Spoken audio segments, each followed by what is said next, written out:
Meus amigos, hoje nós estamos comemorando 2 anos do Partido Pátria Livre. Estamos na iminência de conseguirmos o registro definitivo do partido.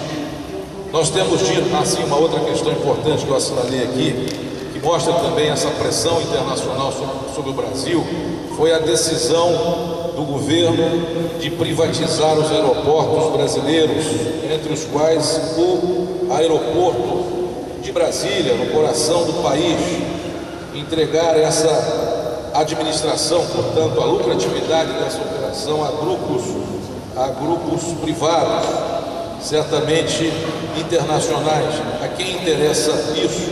É um setor altamente rentável. Os aeroportos têm um papel importante no desenvolvimento do Brasil. O Brasil está aí às portas de grandes eventos internacionais, entre os quais a Copa do Mundo. E essa decisão foi mais uma concessão do governo brasileiro aos interesses internacionais, e há uma visão equivocada de que países como o Brasil vão sair da crise a partir da recuperação da economia dos países centrais, especialmente a economia norte-americana. Isso é uma visão equivocada. E outra visão equivocada é o de que nós vamos enfrentar essa concorrência desleal promovida pelos grandes monopólios externos que entram na nossa economia, criando as nossas multinacionais privadas. Um exemplo está aí, depois das 2 maiores cervejarias brasileiras terem se fundido, criando a Ambev. Ela durou apenas 1 ano e foi vendida por uma cervejaria belga no capital predominante norte-americano chamada Ambev. Ou seja, esse processo de criação de multinacionais brasileiras está provocando, numa velocidade incrível, a desnacionalização de alguns setores. Diante disso, o nosso partido, o Partido Pátria Livre, juntamente com os nossos aliados, porque nós não vamos enfrentar esses desafios, são desafios poderosos e importantes sozinhos, o Partido Pátria Livre tem um papel muito importante na discussão, na elucidação, na reflexão dessas questões, como também na mobilização do nosso povo, dos nossos trabalhadores, na defesa dos seus direitos, na defesa do seu salário, na defesa do seu poder de compra, na defesa da economia nacional, na defesa do nosso mercado, enfim, na defesa do nosso país, para que nós possamos não apenas defender as conquistas que nós tivemos nos últimos anos, como também ampliá-las. Esse é o nosso papel, é o papel que nós reiteramos hoje, quando comemoramos 2 anos de existência do nosso partido. O quadro político aqui no Distrito Federal é um quadro também preocupante. Nós sabemos as pressões do governo Aguinaldo, nós que estamos participando ativamente do governo Aguinaldo, as pressões que o governo Aguinaldo tem sido vítima, tem sido alvo para promover a recuperação dos nossos serviços públicos, da nossa máquina pública, através das terceirizações e privatizações. Esse é um debate que acontece hoje na área de saúde, é um debate que acontece hoje na área de educação, e nós sabemos que o modelo, os problemas que foram acumulados ao longo desses anos, que geraram uma herança brutal para esse governo em todas as áreas, especialmente na área da saúde, da educação, do transporte coletivo, foram problemas gerados exatamente pela ausência do governo, foram problemas gerados pela ausência total de planejamento, foram problemas gerados pela ausência total de políticas públicas. Foi a ausência do Estado, foi a ausência do governo que levou a que esses problemas eles se evolumassem e se reproduzissem numa escala como nunca antes vista. Nós assumimos o governo com a máquina desmontada em praticamente todos os setores. Nós assumimos o governo sem políticas de planejamento.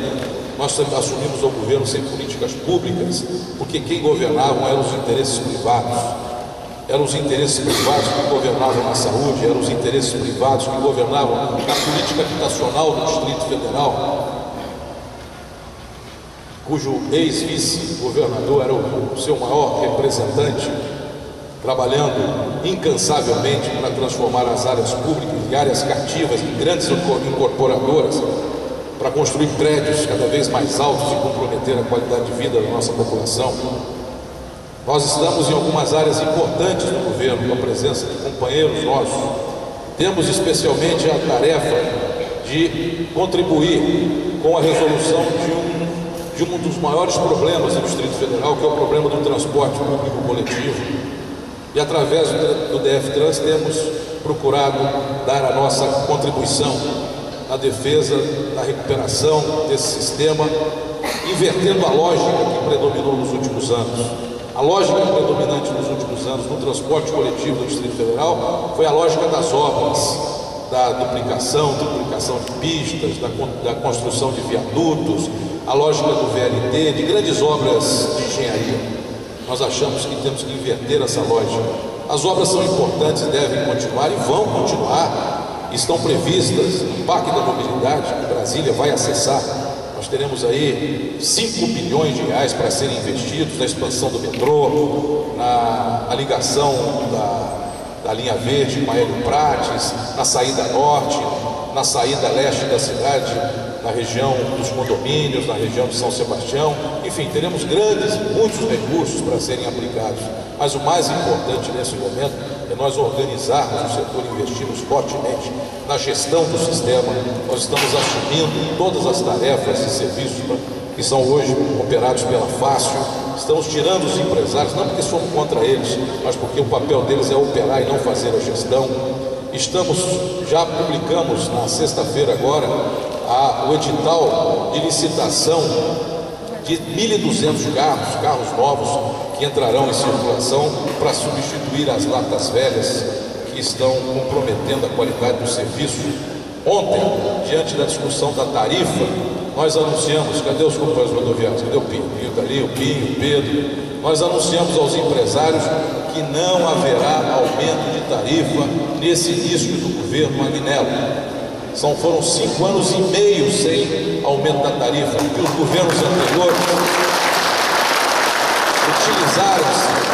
utilizaram-se da categoria dos rodoviários, e sempre na database dos rodoviários era esse dilema, essa armadilha, o uso da categoria, o uso do sindicato para pressionar o governo e a sociedade pelo aumento da tarifa. Nós nos livramos dessa armadilha e já dissemos a ele, não haverá aumento de tarifa. Nós podemos resolver as justas e legítimas reivindicações dos rodoviários pela via do subsídio, pela via da transferência de recursos da gratuidade dos estudantes, mas não vamos aumentar a tarifa, até porque nós não temos segurança, porque não temos a gestão do sistema e que essa tarifa esteja alta, esteja baixa ou esteja mais ou menos. Temos essa garantia. Queria convidar o companheiro Roberto Bittencourt, nosso sempre presidente, secretário de organização, para sentar aqui à mesa.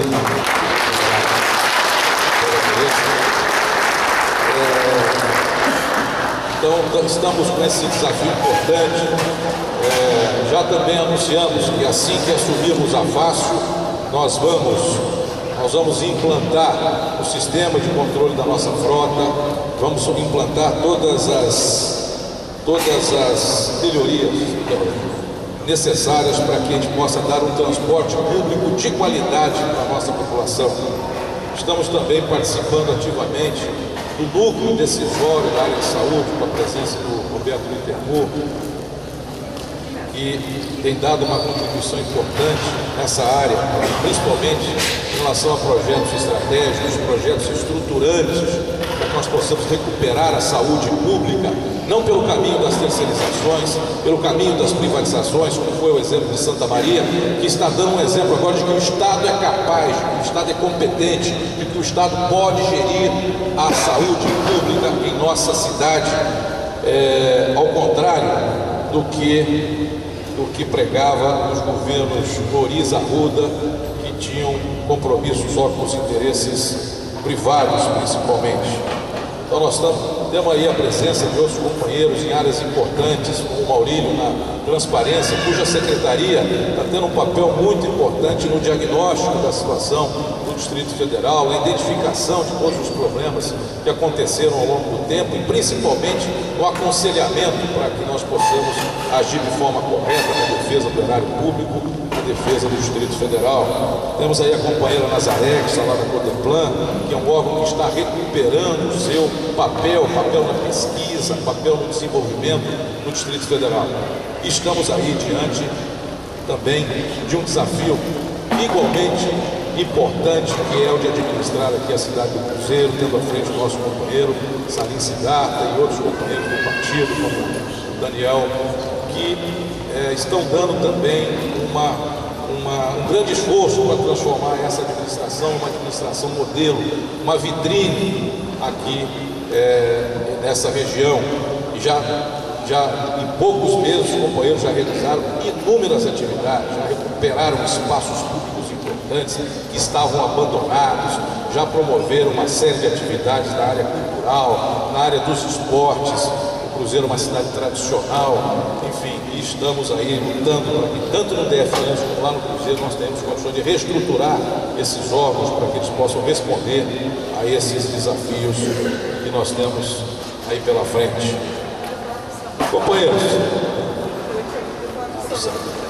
Companheiros, então nós estamos aqui reunindo o nosso diretório para refletir, discutir essas questões que têm a ver com o Brasil, que tem a ver com a nossa Brasília.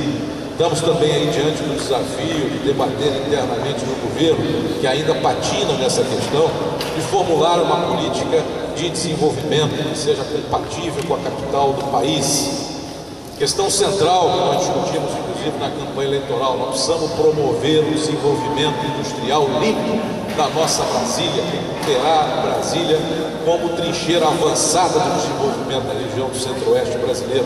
Pensar não só Brasília, como diz o nosso professor Carpinteiro, pensar a região como um todo, pensar que essa região que vai daqui a Anápolis, a Goiânia, que vai a Pirenópolis, que vai até Formosa, que essa grande região incrustada aqui no coração do Brasil, tem um papel muito importante nesse processo de desenvolvimento, que deve ser descentralizado, que deve valorizar a nossa região de entorno, que nos interessa gerar empregos, porque ao gerar empregos nós teremos melhores condições para enfrentar os graves problemas que temos nos serviços públicos hoje, praticamente inexistentes ou muito precários na região do entorno da nossa Brasília.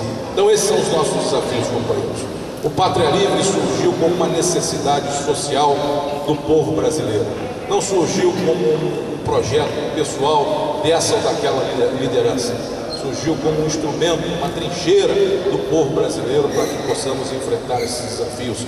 O desafio de defender a nossa querida Brasília, de defender essa nossa região, de fazer com que a nossa região seja efetivamente essa fronteira avançada do desenvolvimento, que previa Juscelino, que previa José Bonifácio, que previa Tiradentes, os mártires da nossa luta pela independência nacional. E é com essas palavras que eu termino aqui esse informe, dizendo aos companheiros que não podíamos nesse momento deixar de prestar uma homenagem àqueles que foram para nós grandes referências históricas na luta pela nacionalidade, como Tiradentes, como Getúlio Vargas e como o nosso querido Cláudio Campos, foi uma referência na luta revolucionária e na defesa